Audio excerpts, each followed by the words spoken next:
1977's The Incredible Melting Man is a stupid movie, but before we even get into the movie itself, I kinda want to talk about the movie's poster, because the tagline on it, the first new horror creature of what? All time? Or like just 1977? You mean the same year Hills Have Eyes, Orca, Empire of the Ants, Rabid, and the Crater Lake Monster came out? First new horror creature, huh? Uh-huh. So apparently when this movie was being made, its director, William Sachs, wanted it to be a comedic parody of horror. But the producers decided a comedy wasn't going to bring in bank, so they chose to make it a straight-up horror movie. But this choice was made during post-production, after the movie was already shot, so this tonal shift involved cutting many of the comedic scenes from The Melting Man and filming new ones. But all this really did in the end was leave us with a movie that has a tone that's just kind of all over the place. Oh, and special thanks to my Patreon supporter Brandon B for choosing this one. I have a tier on there where you can choose what I review, and Brandon chose this shit, so thanks for that. It kicks off with astronauts on a mission to Saturn, when our titular character, played by Alex Rebar, says this. Magnificent! You've never seen anything until you've seen the sun through the rings of Saturn. Oh man, with acting that good, I can't imagine why this is the only dialogue he has in the entire movie. So anyway, the sun explodes, and I say the sun because they couldn't even afford stock footage of Saturn, so they used the sun. And this somehow infects Steve, the only surviving astronaut from this incident, with severe radiation poisoning, I guess, makes his skin fall off, I don't know. And he ends up in a hospital being treated. Check his vital signs every 15 minutes, and replace the IV with units of whole blood. Whole blood? As opposed to what? Like half and half? Skimmed? Mudbloods? The fuck is whole blood? Am I stupid? So, Steve wakes up looking like Swamp Man's taint and gets mildly annoyed by it. I mean, if I woke up looking like someone used my face as toilet paper, I think I'd be a little more angry than this. Kinda just looks like a 3-year-old that like was told to go to his room and he's just having a temper tantrum in his bedroom throwing his toys around. Also, the nurse running off doesn't make a whole lot of sense to me, because I mean, she acts horrified by what she's seen, but I mean, wouldn't she have been there when he got off the ship? Wouldn't she have seen him before the bandages were put on? Why is she acting all of a sudden like he's the worst thing she's ever seen? It doesn't make any sense to me, man. So anyway, Steve gets loose and we get this great scene where the nurse runs down a hallway in slow motion for what feels like 20 minutes, with nothing chasing behind her, might I add.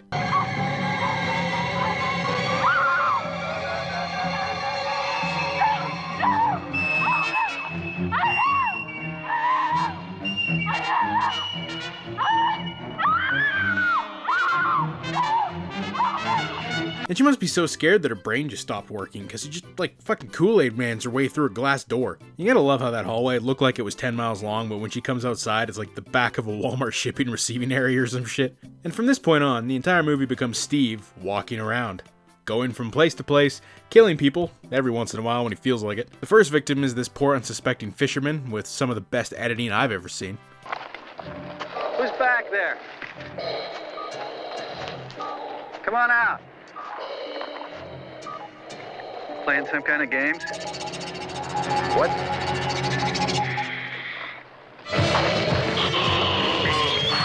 Man, who edited this? James Bashirs? Very good, way to go.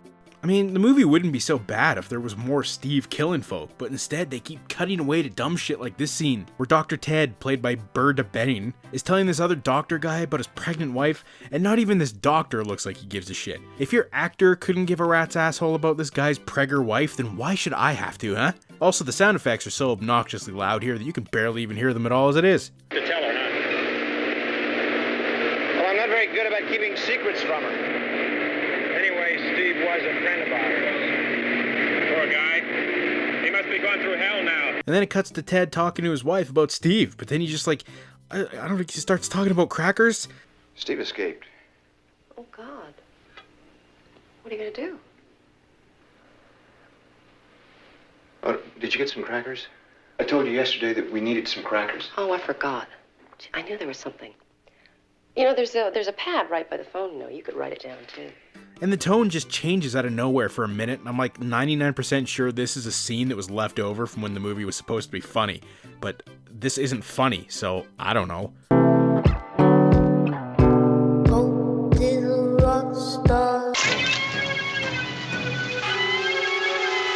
And then we cut to a scene where a bunch of kids are out behind their house trying a cigarette, because that's what every single kid in the 70s ever did, while the background music sounds like a rat having a seizure on a synth board.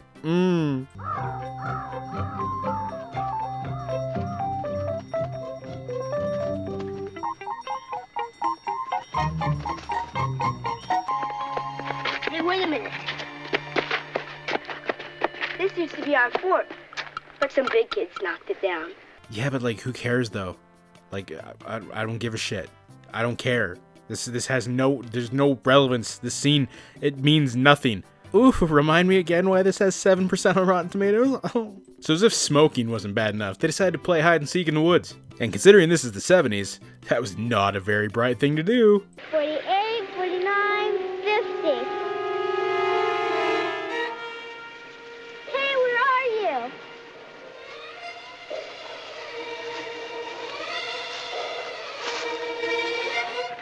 Come on out. I don't want to play anymore. You know, we all knew that one annoying kid that would like change their minds at the last minute when they were losing a game. They were like, I don't want to play anymore. And like all you wanted to do was just like grab them and hold their head in a puddle until the bubbles stopped. Just like, Fortunately, that doesn't happen to this little shit. She gets away from Steve before he can eat her or whatever he was gonna do. Which sucks, because that probably would have been funny. By this point, Steve's face looks like the melted Nazi in Raiders of the Lost Ark, and this is the main reason to even watch this movie. The effects work in this thing was done by a pre-American Werewolf in London, Rick Baker. Apparently, the effects were supposed to be even gnarlier, with Steve's face progressively getting nastier as the movie went on, but the actor didn't want to wear the prosthetics. They're gonna love it down at the magazine. Okay, do it. All right. Okay, come on. Give me a smile. That's it. Never trust a guy who talks like that if you don't want to wake up with a finger in your bum. Or do, if you're into that sort of thing. I don't care, I don't judge. So the pervert and this model find the body of the fisherman, and now Dr. Ted from earlier and a cop start trying to track down Steve.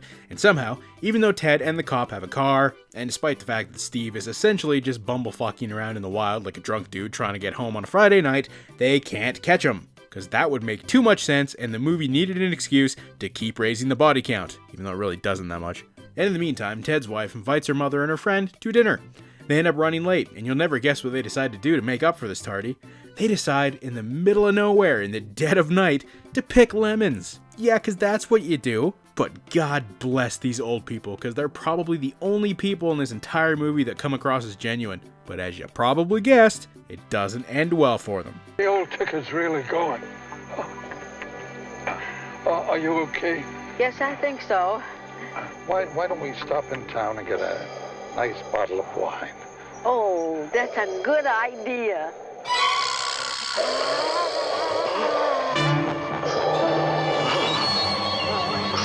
You know, there's probably a life giving you lemons analogy in there somewhere, but I don't care. God damn, that is one ugly ass living room. Guess I've been behaving like an ass lately, haven't I? I don't know how to handle these things. I am a doctor. I am not a policeman. So, because Ted and that cop suck at their jobs, Steve continues to wander around the woods and ends up at Ted's house looking like someone nutted all over his face. And then he just bites a dude's cheek off. This door sounds like a fart.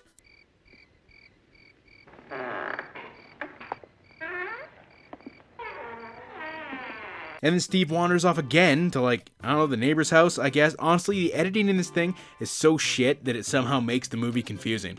Shout out to James Bashirs again, I guess. So somewhere in all this, he ends up attacking this chick, and then she just cuts his arm off, and then she just delivers the performance of a lifetime.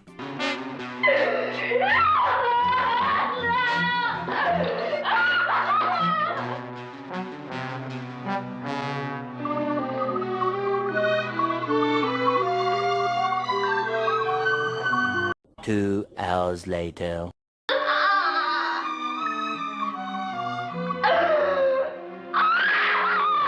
It feels like this scene was more than one take, but rather than cut any of it, they just left the whole thing intact.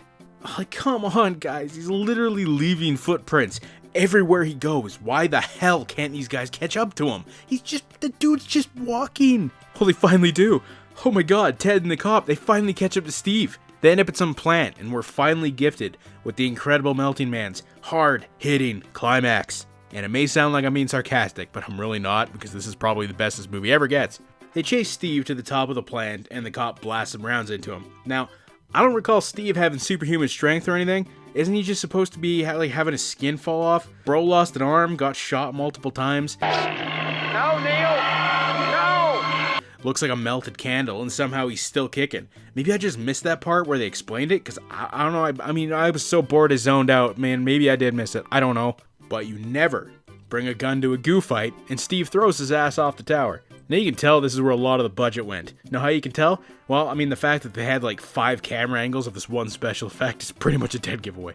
So Ted tries to save Steve from 2 beat cops who just happen to stumble into the plant at the same time as these guys, and he starts screaming at the cops. No! Don't you listen to me! Who the hell are you? I'm Dr. Ted Nelson! Don't move! Listen to me! I'm Dr. Ted Nelson! As if the cops are gonna be like, oh shit, you're the Dr. Ted Nelson? No fucking way, I love that guy! Steve wastes the cops and wanders off again. Of course he wanders off, that's all this fucking movie is, he just keeps wandering around. Until his body finally gives way to the radiation and just melts down completely. Yet another disgusting showcase of Rick Baker's talents, because goddamn is this nasty. It's a really good effect. And it ends on a shot of a janitor scooping Steve into the garbage. Wow, how poignant, how deep. I think the director couldn't have said it better himself when he was quoted as saying, "How can a serious horror movie end with the monster being shoveled into a garbage can?" Ultimately, the producer's decision to transform this movie into a serious horror picture in the end was a terrible choice. Would it have been better as a comedy? Who knows, it's hard to tell since that movie doesn't exist. But a premise as stupid as a dude wandering through the woods melting isn't exactly a premise that screams, "Take me seriously." What we ended up with was a movie that is somehow boring with a pointlessly dull story and characters. With the exception of the elderly couple and Rick Baker's effects work, there isn't a whole lot of reasons to sit through this thing. My humble advice would be to find and watch the Mystery Science Theater 3000 episode of this movie instead, because at least then you get the comedy, and it makes this way more entertaining.